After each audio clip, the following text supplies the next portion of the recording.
రూపాయి చీర కోసం మహిళలు వస్త్ర దుకాణ యజమానితో వివాదానికి దిగారు.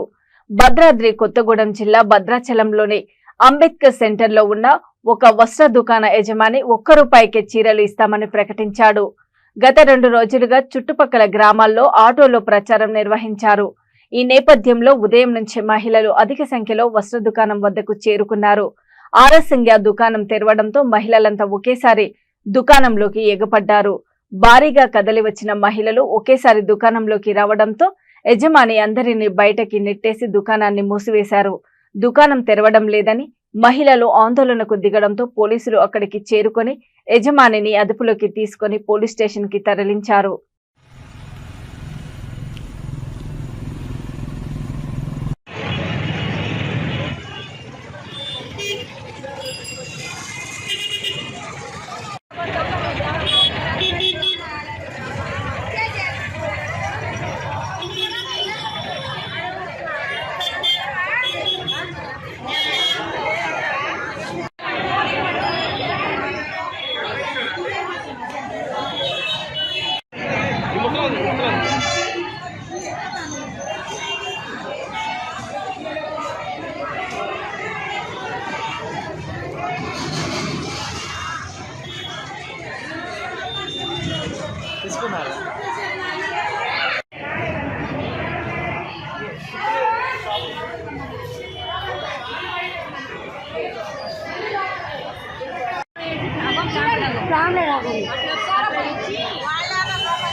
బతుకమ్మ